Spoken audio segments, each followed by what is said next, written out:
kasih-Nya, berkumpul dalam anugerah-Nya, bersuka cita semua di dalam rumah Tuhan. Oh saudaraku dan kau saudariku, Tuhan cinta dan mengasihimu. Mari bersuka cita semua di dalam rumah Tuhan.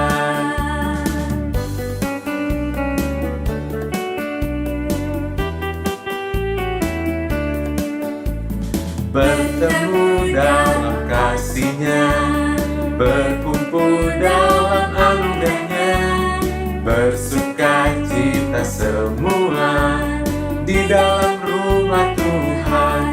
Oh saudaraku dan kau saudariku, Tuhan cinta dan mengasihimu.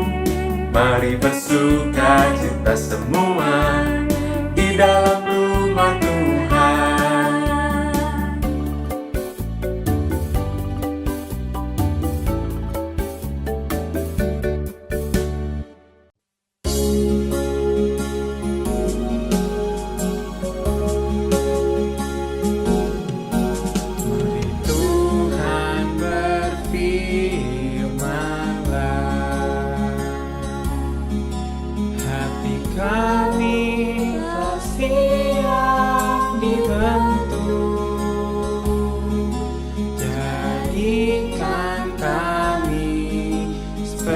Samuel kecil yang taat dengar-dengaran. Mari Tuhan berfirman-Lah, hati kami bersiap dibentuk, jadikan kami seperti Samuel kecil yang taat dengar-dengaran.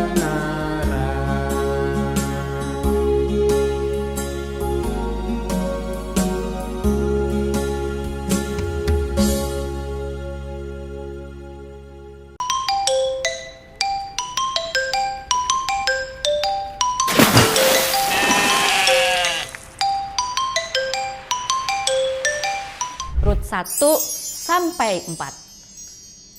Di tanah Israel bertahun-tahun terjadi musim kemarau yang sangat panjang. Hanya ada sedikit makanan di negeri itu dan banyak sekali orang-orang yang kelaparan. Ada satu keluarga yang tinggal di Betlehem, terdiri dari seorang ayah beserta istri dan kedua anak laki-lakinya. Orang itu bernama Elimelek dan istrinya bernama Naomi serta kedua anak laki-laki mereka bernama Mahlon dan Kilion.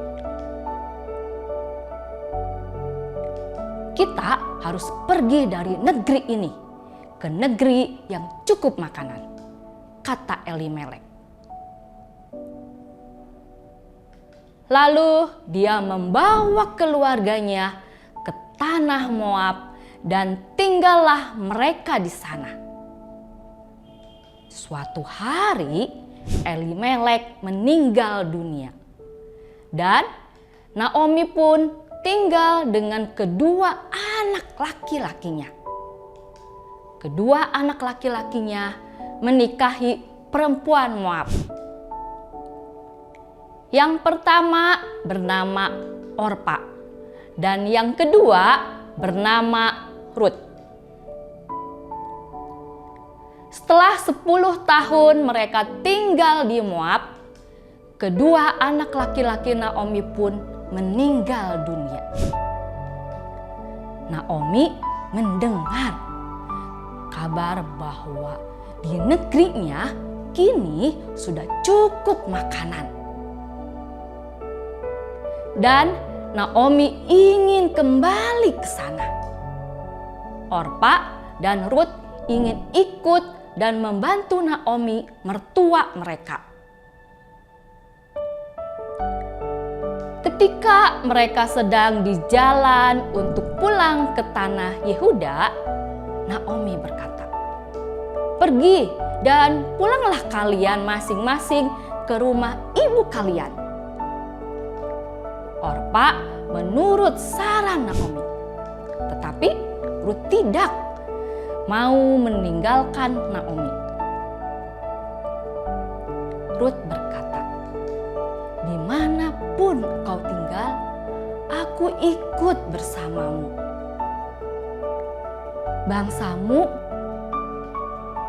Bangsamu akan menjadi bangsaku, dan Allahmu akan menjadi Allahku." Lalu Naomi dan Rut melanjutkan perjalanan menuju Betlehem. Dan sampailah mereka di Betlehem pada permulaan musim jelai. Karena mereka tidak mempunyai uang untuk membeli makanan, maka Rut pergi ke sebuah ladang untuk memungut bulir-bulir jelai. Ladang yang dia datangi milik seorang yang kaya raya bernama Boas. Boas pun melihat Rut dan bertanya kepada pekerja ladang, "Siapakah perempuan itu?" Jawab pekerja itu, "Dia adalah Rut. Dia tinggal bersama Naomi dan dia sangat baik kepada Naomi mertuanya. Dan dia juga seorang perempuan yang baik." Boas menyayangi Rut lalu menikahinya. Dan mereka memiliki seorang anak laki-laki, dan anak itu diberi nama Obed. Setelah Obed dewasa, ia menikah dan memiliki anak bernama Isai. Isai pun menjadi dewasa dan menjadi ayah dari Raja Daud. Nah, anak-anak, kasih dan setia Tuhan selalu memperhatikan dan memelihara kehidupan anak-anaknya.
Hari ini kita bersama dengan Pendeta Agus. Apa kabar Pak Agus? Puji Tuhan sehat ya kelihatannya. Iya. Oke, karena tadi kita udah ada beberapa video-video yang ada dari Elin, ada dari Gloria dan juga dari Bu Ria. Kita mau tanya kemudian kepada Pak Agus. Ya. Dari video-video tersebut kita mau tanya kira-kira untuk menyikapi nilai. Nah kalau sekarang kan sudah tidak ada ranking ya Pak? Sudah tidak ada ranking, tapi gimana sih cara kita mengajak anak supaya ayo kamu bisa memberikan yang terbaik, atau di saat anak ngedown kita jadi tidak menggurui, memarahi, karena kan tidak ada sistem nilai. Gimana kita orang tua menyikapinya? Sebenarnya sistem nilai masih tetap ada, tapi ya ini yang perlu dipahami itu sistem nilai itu bukan berarti mengukur anak ini bakal sukses atau enggak. Nilai itu adalah bagian dari pelaporan hasil belajar, pencapaian. Misalnya kalau dalam kurikulum yang Kurtilas kemarin itu kan ada KKM. Jadi berapa sih target yang mau dicapai?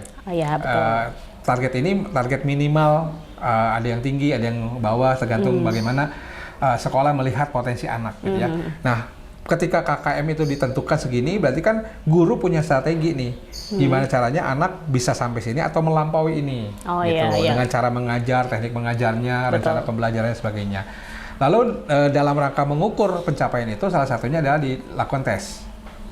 Tes itu kan angka. Tapi sekali lagi angka itu bukan segala-galanya. Angka itu mestinya untuk mengukur apakah apa yang saya ajarkan ini sudah dipahami mencapai KKM-nya atau belum. Jadi kalau belum, maka yang perlu dilakukan guru adalah bagaimana anak-anak yang belum sampai sini itu dibuatkan metode baru untuk supaya mereka sampai ke situ. Jadi guru mesti menyediakan waktu, gitu ya. Nah, yang terjadi sekarang itu nilai itu jadi alat akhir doang. Alat akhir yang ya udah segini, nggak ada perbaikan, nggak ada apa, ini salah kamu sendiri gitu ya. Nah, justru disitulah kenapa dia nggak mencapai KKM, perlu dicari tahu. Apa dia lalai, kegagalan itu karena lalai atau karena memang nggak ngerti. Kalau nggak ngerti maka perlu ada tambahan, ada remedial dan sebagainya. Jadi tujuan pendidikan adalah semua anak melampaui itu. Makanya target itu pun harus disesuaikan dengan konteks setiap anak, kapasitas anak masing-masing. Apalagi kurikulum Merdeka kan anak merdeka belajar, belajar apapun, gitu ya. Artinya bahwa potensi anak harus bisa berkembang sesuai dengan potensinya.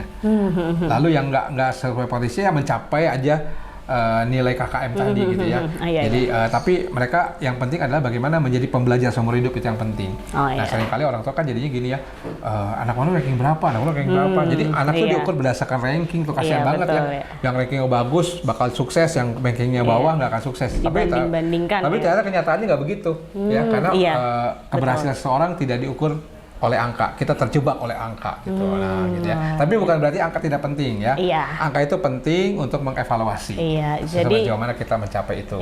Kita mau melihat terakhirnya ya, ada evaluasi yang membantu kita. Kita harus bagaimana nih sebagai orang tua atau pendidik untuk menyikapi anak kita gitu. Kalau gitu kan berarti kita bisa melihat ya bahwa ada pandangan ingin anak lebih bertanggung jawab, terlebih lagi dengan perkembangan zaman yang cukup pesat. Nah, kita sebagai orang tua nih, bagaimana menyikapinya? Kalau zaman dulu, zaman saya itu kan kayak orang tua itu lebih strict, kayak mereka bisa marahin, galak, nyubit gitu kan. Nah, kalau orang tua sekarang tuh kan lebih friendly. Nah, gimana sih caranya supaya kita mau memberitahu anak apa yang harus mereka lakukan, menjadi anak yang bertanggung jawab, terlebih terhadap nilai, tapi dengan cara yang lebih friendly. Kira-kira gimana? Menurut saya pola asuh orang tua itu tidak harus pakai yang mana ya.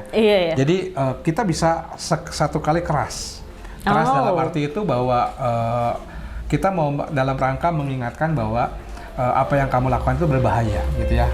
Sebab ada dengan cara friendly nggak bisa kena nih. Maka cara yang keras ini dalam arti tegas bahwa saya tidak maunya, gitu ya. Gitu.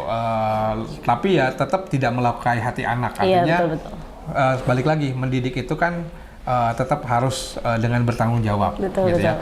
Friendly dalam arti ya kita ngobrolin bukan hanya karena dia sedang mengalami kasus itu, tapi juga keseharian kita harus kalau Alkitab kadang Ulangan 6 ayat 4-9 itu mengajarkannya berulang-ulang. Ketika duduk, ketika berbaring, ketika tidur, artinya setiap momen itu menjadi momen friendly untuk mengajarkan banyak hal. Nah, ini yang sebenarnya orang tua sekarang nggak ada nih waktunya dengan kesibukan, dengan segala macam. Jadi bukan nggak ada waktu sebenarnya. Tidak mau menyediakan waktu biasanya gitu. Nah, jadi benar-benar harus meluangkan waktu untuk ngobrol, gitu ya. Nah, jadi tindakannya kita mesti lihat melihat konteksnya. Apa yang terjadi dengan anak-anak kita, gitu ya. Kita boleh keras, tapi setelah itu juga kita harus lembut gitu ya. Tapi juga kita friendly, bukan berarti friendly itu kalau dia Kelewat salah, gitu ya. abai gitu ya. Iya. Karena lebih baik kita keras kepada anak kita daripada anak kita mengalami sesuatu yang berbahaya gitu ya. Jadi kita harus keras gitu. Oh, jadi kita juga ada batasan-batasan, Betul. ada waktu untuk harus menjadi tegas, ada Ya, waktu menjadi ya. lembut. Jadi Ya. bukan harus memilih satu bagian Betul, aja ya Pak betul. gitu. Ya, jadi Oke. bahkan kita bisa keras dalam arti prinsip-prinsip iman itu nggak Betul, bisa gitu. Kamu harus tetap iya. bertahan di situ. Jadi kita harus tetap ada Iya. pegangan yang membuat kita harus tahu nih bagaimana kita menyikapi anak-anak kita, tidak Betul. terlalu bebas juga, tidak terlalu keras juga. Iya, menarik sekali tadi Pak Agus juga menyebutkan tentang kurikulum merdeka. Iya. Kurikulum merdeka kan kalau saya tidak salah tangkap itu anak-anak bebas memilih apa yang mereka sukai dan bisa mendalaminya. Iya, iya. Tetapi kita mau melihat juga bagaimana nih dengan orang tua yang kamu les ini ya, kamu les itu ya. Kita diberikan banyak les, anak-anak diberikan banyak les. Apakah itu sejalan dengan kurikulum merdeka sendiri? Jadi kalau anaknya punya potensinya banyak, menurut saya nggak masalah ya les anaknya. Karena anaknya suka gitu ya. Nah yang berbahaya itu ketika anaknya nggak suka dipaksa. Gitu. Oh, iya. Mungkin prinsip orang tua kalau udah dipaksa nanti berhasil juga kan buat dia sendiri ya. Tapi ada langkah lebih baik kalau kita mensupport anak itu untuk sesuatu yang mereka sukai. Memang memahami apa yang anak suka itu kan nggak gampang. Betul. Mungkin awalnya uji coba nih masuk ke sini, tapi ternyata tidak berkembang gitu ya. Kalau tidak berkembang berarti bukan di situ potensinya. Iya. Dicari yang lain gitu ya. Yang penting itu anak gembira belajar. Dalam prinsipnya kurikulum merdeka itu anak gembira belajar ya, bukan tertekan. Dan mereka bisa belajar dalam arti bahwa topik mana yang mereka mau dalami itu kan harus disupport, difasilitasi. Iya. Jadi balik lagi prinsipnya menyiapkan anak untuk menjadi pembelajar seumur hidup dan mereka belajar itu dengan senang, gembira, gitu yang penting.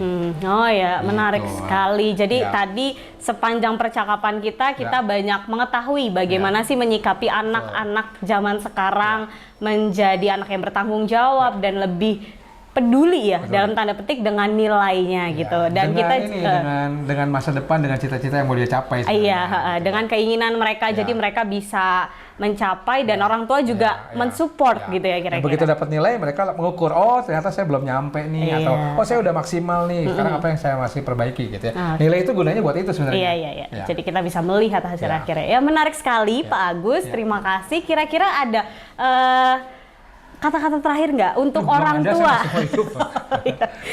Yang mau disampaikan kepada orang tua untuk menyikapi untuk supaya semangat untuk anak-anak, supaya anak Ya. kita tuh menjadi anak yang tumbuh dengan bertanggung jawab gitu. Ya, secara prinsip keluarga itu pendidik utama, pertama dan paling lama dalam kehidupan anak-anak. Iya. Anak-anak akan belajar lebih banyak bersama-sama dengan kita, meskipun kita menyekolahkan mereka atau membawa mereka ke gereja ya. Betul. Maka menciptakan kondisi rumah yang menyenangkan untuk anak bertumbuh, belajar itu menjadi sangat penting.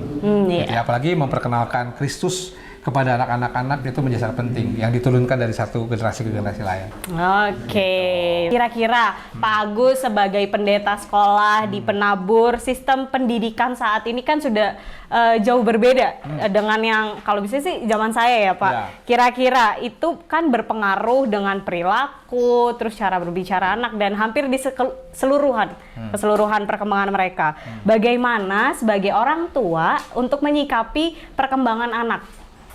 Gitu Pak. Ya, jadi ada yang mengatakan seorang ahli ya, ahli pendidikan, Betul. dunia yang ditinggali anak-anak kita ini kan berubah 4 kali lebih cepat daripada sekolah-sekolah. Dan menurut saya bukan 4 kali lebih cepat, 2 kali lebih cepat nih ya. Perubahannya setelah Iya, pandemi iya. ini kan luar biasa, apalagi dengan Betul. memasuki dunia digital. Betul. Sebenarnya dunia digital itu kan mempermudah. Jadi anak-anak itu sebenarnya bisa belajar lebih banyak daripada duduk 8 jam di sekolah gitu ya. Oh iya. Karena kan semua informasi tersebar dengan begitu cepat dan mudah diakses gitu ya. Nah, tapi ini juga jadi tantangan. Gimana caranya pendidikan itu menolong anak-anak untuk bertanggung jawab terhadap dirinya ketika dia berselancar di dunia digital untuk mencari informasi itu. Iya, iya. Sebab selalu ada informasi yang baik dan selalu ada informasi yang negatif. Iya, betul. Nah, justru kadang-kadang yang negatif ini tuh yang menarik perhatian gitu Betul, ya. iya, Sehingga iya. anak-anak ada di situ. Nah, ini peran pendidikan itu bagaimana caranya mereka bisa mengakses teknologi dengan baik, menjadi sahabat teknologi dan memakai teknologi itu dengan benar. Iya, Itu iya, tantangannya. iya. Sebab Betul. kita nggak bisa larang mereka nggak boleh pegang HP, nggak boleh menselancar dunia digital. Sebab hidup mereka nanti akan di sana. Kan dunia berubah betul, iya. 2 kali lebih cepat. Jadi menurut saya pendidikan itu peran orang tua adalah bagaimana menolong anak menjadi pembelajar seumur hidup nih. Iya. Dulu 50 tahun lalu kalau orang lulus dari sebuah institusi sekolah, mereka sudah bisa bekerja, punya bekal 75% katanya. Oh, iya, iya. Nah, sekarang ini anak-anak hanya 2%. Oh. 98% itu mereka mesti cari sendiri. Sebab kurikulum sebagus apapun dengan waktu yang singkat nggak bisa mengajarkan banyak hal kepada anak-anak sekarang. Makanya bagaimana menyiapkan anak untuk belajar secara mandiri, Iya, iya. tertantang untuk mengetahui lebih banyak, berselancar di dunia digital, tapi juga sebagai anak yang bertanggung jawab itu menjadi penting sehingga Iya. muncullah pendidikan karakter nih sekarang Iya, ini saat iya, ini. betul, betul. Bukan sekedar latihan karakter menurut saya. Bagaimana juga pendidikan karakter adalah buah dari perjumpaan dengan Tuhan. Orang tua juga mesti memperjumpakan Tuhan dalam sistem pendidikan. Menurut saya itu sih Oh, iya. tantangan orang tua sekarang. Bapa kami yang di surga, terima kasih atas kasih dan penyertaan-Mu setiap hari. Hari ini kami belajar dari kisah Rut yang setia kepada Naomi dan percaya kepadamu. Tuhan, ajari kami untuk menjadi anak-anak yang setia, seperti Rut yang tidak mau meninggalkan Naomi dan memilih untuk mengikuti kehendak-Mu. Bantu kami untuk selalu setia kepada keluarga kami dan saling mengasihi seperti Engkau ajarkan. Tuhan, kami juga mau percaya sepenuhnya kepada rencana-Mu, seperti Rut yang mengandalkan-Mu dalam setiap langkahnya. Kami tahu Engkau selalu menyediakan yang terbaik bagi mereka yang mengasihi dan setia padamu. Bimbing kami untuk hidup dengan hati yang penuh kasih, menjadi anak-anak yang taat dan rendah hati, sehingga hidup kami memuliakan nama-Mu. Dalam nama Tuhan Yesus kami berdoa dan mengucap syukur. Amin. Hadiri ibadah Natal dan juga perayaan ulang tahun GKI Kebonjati yang ke-100 dalam bentuk musical Praise and Worship pada hari Rabu 25 Desember 2024 jam 8 pagi dan juga jam 4 sore. Akan dimeriahkan oleh lebih dari 100 orang pengisi acara, pelayan-pelayan di GKI Kebonjati. Akan diisi juga oleh narasi-narasi dari pendeta-pendeta di GKI Kebonjati. Ada Pendeta Agnes, Pendeta Agus Gunawan, Pendeta Yoce, Pendeta Suryaman, Pendeta Diki, dan juga Penatua Frida. Dan ini dia daftar pengisi acaranya. Jangan lupa untuk daftar dulu karena tempatnya terbatas. Link pendaftaran ada di sini. Mari hadir dan menjadi bagian dari Wonder of Wonders GKI Kebonjati 100.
Nama saya Iin. Nama saya Justina Melani. Saya dari GGP Sialom. Suka ikut Lamsia, kadang suka ikut jemaat ini juga. Nama saya Ibu Sari. 9. Baru 1 sebenarnya, di rumah masih ada 2, cuma belum selesai. Ini perjalanannya cukup panjang. Pertama, saya tuh bikin nggak seperti ini. Saya tuh nggak puas gitu. Udah putus asa. Malah saya sempat di foto juga. Saya tanya sama Yani, Yan ini bisa nggak ditampilkan gitu? Oh jangan, itu hijau semua gitu. Harusnya merah gitu. Ini dari kawat bulu. Yang ini, itu sama ini kedua. Terus sama ini juga, terus sama ini. Pertama permen juga sih, permen. Dan dari sini terus langsung ke sini punya idenya. Tadinya saya tuh mikir, aduh barang bekas boleh nggak ya? Pikir-pikir temen punya Yakult, jadi saya juga suka minum Yakult juga. Jadi saya minta ke temen kumpulin Yakultnya gitu. Kalau tutup ini sebagian saya juga minum juga, terus sama temen-temen dibantuin juga nyariin. Kalau pinus ini nyari sendiri di depan gereja. Permen saya tadinya nyobain, aduh boleh nggak ya pakai permen ya dibikin pohon. Tapi nyobain dulu satu, tapi lolos nggak apa-apa ini. Jadi saya bikin lagi. Saya senang memang dengan kerajinan tangan, karena tangan saya itu kan suka berkeringat. Kalau misalnya saya asik dengan kerajinan tangan, saya tuh lupa, udah gitu jadi kadang-kadang kering sendiri. Dan ingin memberikan sesuatu lah yang baik buat Tuhan. Sampai saya berdoa, Tuhan kasih saya bantuan supaya saya tuh jangan gagal lagi. Ingin ikut partisipasi, seneng sih sebenarnya, nggak ada paksaan sih. Karena kepengen menyumbangkan untuk memeriahkan ulang tahun GKI Kebonjati.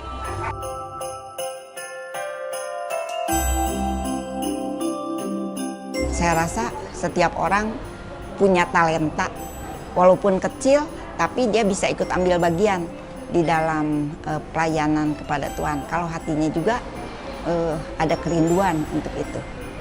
Harus mulai melangkah gitu. Kalau udah sekali melangkah, pasti dia jangan diem.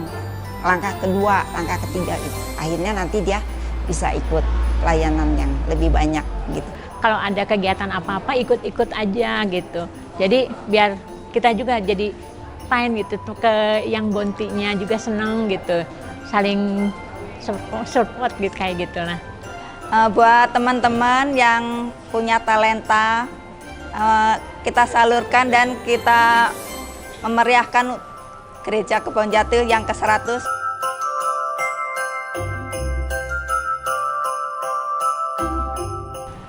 Harapan saya ada banyak jiwa-jiwa baru yang bisa kembali ya, terutama pada mereka yang merasa sekarang kesepian, tidak ada teman untuk komunitas yang baik. Saya rindu sih kalau mereka bisa ikut bergabung kembali. Semoga tambah maju, terus apalagi ya, jemaatnya banyak gitu ya. Harapannya semoga gereja bisa menjadi berkat bagi masyarakat sekitar dan juga anggota GKI Kebonjati juga.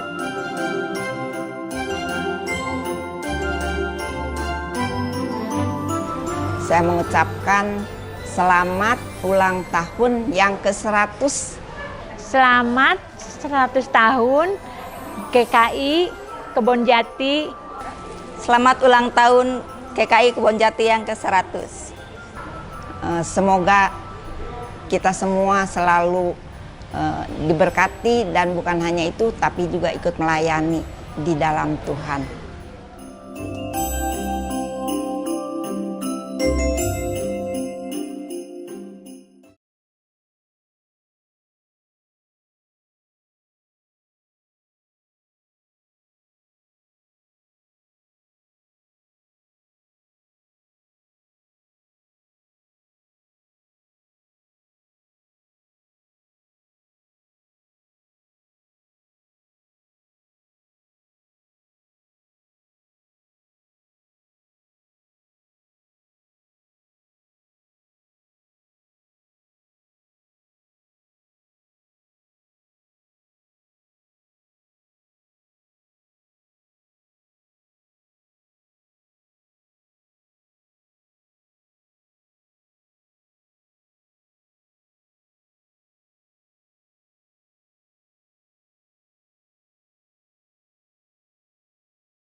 Umat yang terkasih, Tuhan membuat segala sesuatu indah pada waktunya.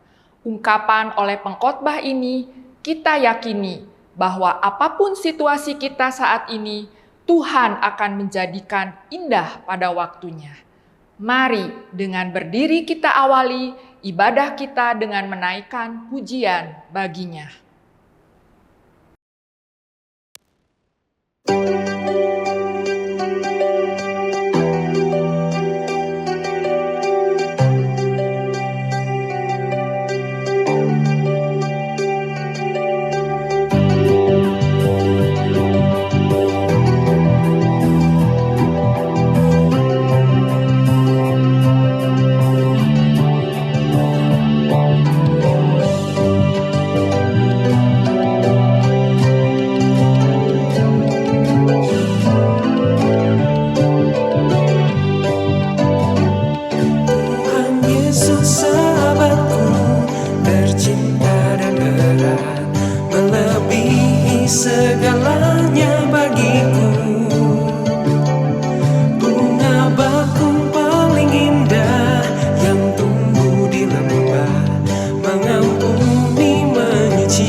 Surgawi melimpahiku,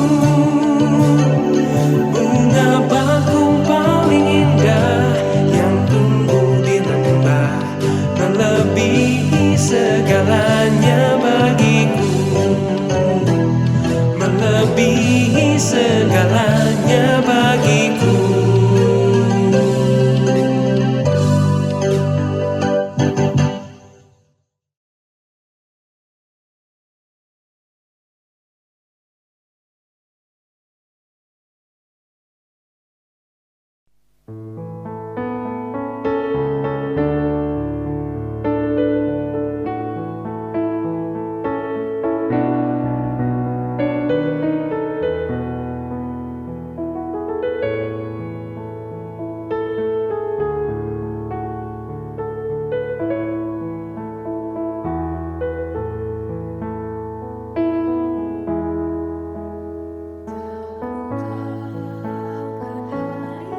Pengkhotbah 3 ayat 11.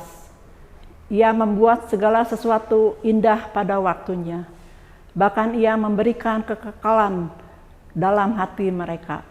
Tetapi manusia tidak dapat menyelami pekerjaan yang dilakukan Allah dari awal sampai akhir.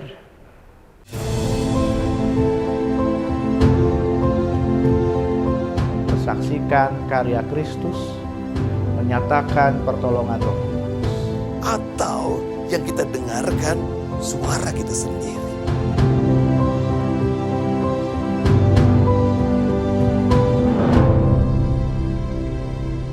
Shalom sahabat GKI Kebonjati. Perkenalkan, nama saya Yosua Agung Nugroho Hadiwisodo, Pendeta GKI dengan basis jemaat GKI Cinere. Hari ini kita akan merenungkan sebuah bagian dari firman Tuhan dari kitab Pengkhotbah pasal yang ketiga ayat yang ke-11. Saya bacakan demikian. Ia membuat segala sesuatu indah pada waktunya. Bahkan ia memberikan kekekalan dalam hati mereka. Tetapi manusia tidak dapat menyelami pekerjaan yang dilakukan Allah dari awal sampai akhir.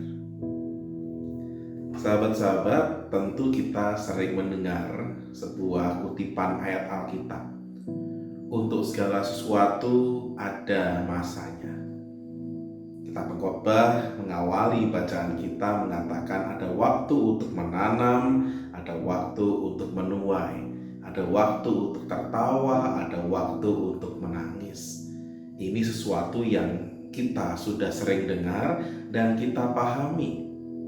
Namun memang tidak selalu segala sesuatu ada masanya itu mudah untuk kita terima. Terutama bila yang hadir adalah masa-masa yang berat, masa-masa yang sulit, masa-masa di mana duka itu begitu melanda. Kita tidak masalah bukan kalau yang hadir itu masa-masa yang menyenangkan. Tapi kalau sebaliknya, terutama itu yang tidak kita sangka-sangka akan mungkin terjadi, itu jadi suatu hal yang sangat berat. Bahkan mungkin di tengah suasana yang tidak menyenangkan itu, di tengah masa-masa yang sukar, kita akan kemudian bertanya, apa dosa saya? Mengapa Tuhan menghukum saya? Saudara-saudara, sebagai umat GKI kita tentu meyakini bahwa tidak selalu bahwa penderitaan atau kesulitan hadir itu merupakan hukuman dari Tuhan. Bisa jadi sesuatu yang tidak mengenakan terjadi karena itu di luar kendali kita. Semisal saja bencana alam atau seorang yang tutup usia. Itu memang tidak bisa kita kendalikan. Atau mungkin penderitaan itu datang dari konsekuensi tindakan orang lain yang juga tidak bisa kita kendalikan. Misalnya ada tetangga yang membuang sampah sembarangan di got rumah, pada akhirnya kita yang tidak ikut-ikutan mendapatkan bau dan mungkin selokan yang mampet. Memang betul ada kalanya di mana masa-masa tidak mudah juga ada karena kesalahan diri kita sendiri. Tetapi itu tidak membuat masa-masa itu mudah untuk dijalani. Kalau boleh memilih, tentu kita akan memilih bahwa yang enak-enak saja. Yang sulit biarlah berlalu. Tapi saudara saya terkasih, kita harus menyadari bahwa kitab Pengkhotbah juga mengingatkan bahwa inilah kehidupan. Ada masa-masa yang menyenangkan yang akan hadir, ada juga masa-masa yang sulit yang tidak dapat kita tolak. Kalau kata pepatah, semua sudah ada garisnya atau suratnya. Namun satu hal konstan yang kita tahu bahwa meskipun segala sesuatu ada masanya, tapi juga untuk segala masa ada Tuhan. Ini yang menjadi kabar baik yang disampaikan oleh pengkhotbah kepada kita semua, yaitu di ayat 11 ia katakan bahwa ia membuat segala sesuatu indah pada waktunya. Artinya bahwa bila memang dalam kehidupan kita ada masa-masa sukar, masa-masa menderita, masa-masa sedih dan duka, Tuhan tidak absen dari semuanya itu. Ia hadir, Ia bekerja, Ia berkarya, Ia menuntun, mendampingi kita, menguatkan kita, meskipun mungkin kita sulit untuk merasakan hadirnya. Tapi Ia tidak pernah jauh, dan tangannya tidak pernah berhenti bekerja. Dan sebagaimana Ia mengubahkan salib dari lambang penghinaan menjadi lambang keselamatan, demikian juga Tuhan dapat bekerja melalui masa-masa sulit, sukar, dan duka untuk membawa kebaikan bagi setiap kita yang dikasihinya. Memang kita perlu menyediakan ruang yang begitu besar untuk misteri ilahi. Kita tidak bisa tahu apa yang Tuhan kehendaki hari ini atau esok secara detail dan sempurna. Tapi kita mengenal hatinya. Hati seorang bapa, hati seorang ibu, hati yang betul-betul mengasihi kita anak-anaknya. Maka mari saudara-saudara, meskipun kita menghadapi masa-masa yang sulit dan sukar, ingat, untuk segala sesuatu ada masanya, dan untuk segala masa ada Tuhan. Amin. Untuk GKI Kebonjati, saya mengucapkan selamat untuk hari ulang tahun yang ke-100. Tentu ada banyak masa-masa yang sulit yang sudah terlewati. Ada banyak masa-masa bahagia yang sudah kita rasakan. Dan ke depan tentu ada banyak masa-masa lain yang mungkin tidak kalah menantang. Tapi sebagaimana renungan kita hari ini, kita percaya bahwa untuk segala masa ada Tuhan. Maka Tuhan menyertai GKI Kebonjati, para pendeta, penatua, semua aktivis, anggota jemaat, dan simpatisan dalam genggaman tangan Tuhan. Selamat dan Tuhan memberkati.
He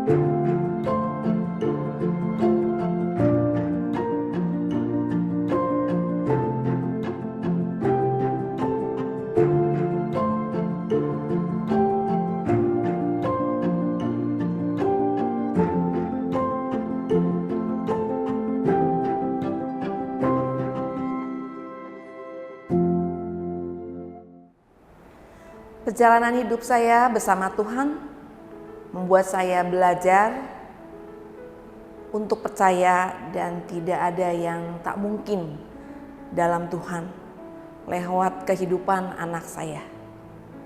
Tuhan memberikan kepercayaan lebih pada saya untuk membesarkan dan mendampinginya dengan keterbatasan yang dia miliki. Kesulitan dia belajar, konsentrasi yang sangat pendek, tidak dapat mengungkapkan apa yang dia rasakan. Bertahun-tahun, anak saya terus menjalani terapi untuk motorik dan konsentrasinya, serta beradaptasi dengan kegiatan belajar di sekolah. Keadaan itu membuat saya begitu khawatir dan cemas. Seringkali saya tanya pada Tuhan, mengapa anak saya begini? Di saat keadaan yang terus menekan, Tuhan perjumpakan saya dengan seseorang. Dia adalah guru BK di tempat anak saya bersekolah. Ada satu percakapan yang saya ingat sampai hari ini. Percayakan anak ibu akan.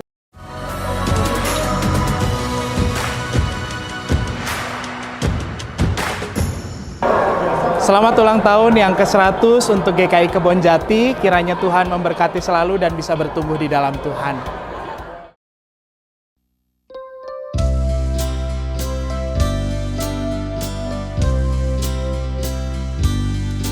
Tuhan, 我的心切慕你的爱，以你的慈爱吸引我心，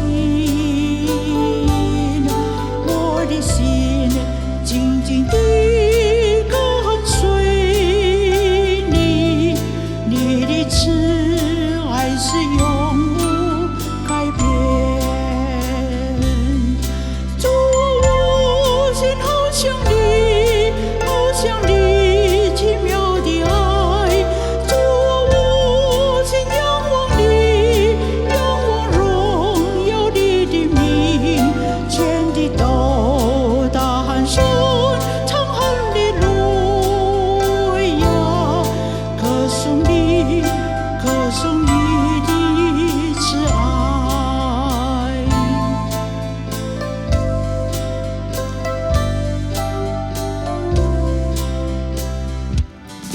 Tuhan, hatiku rindu kasih-Mu, kasih-Mu menarik hatiku, hatiku melekat kepadamu,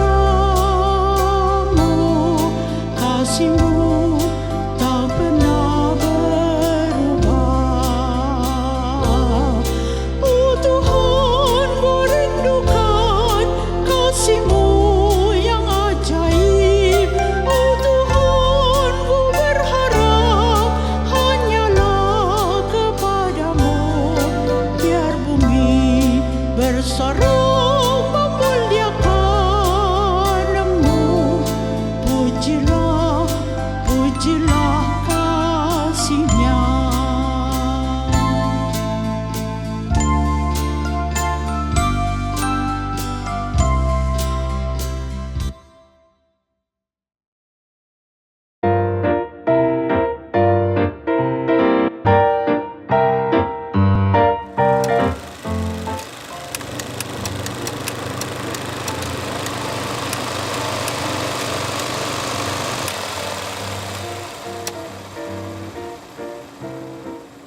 Untuk anak-anak muda, terus rajin belajar, semangat, dan melayani Tuhan rajin. Karena Tuhan sudah buka jalan.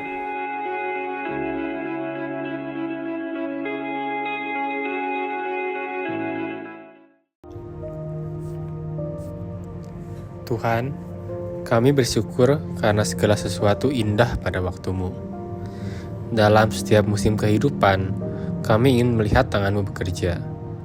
Meskipun kadang kami merasa tidak sabar, ajar kami untuk tetap menunggu. Kami percaya bahwa waktu-Mu adalah yang terbaik.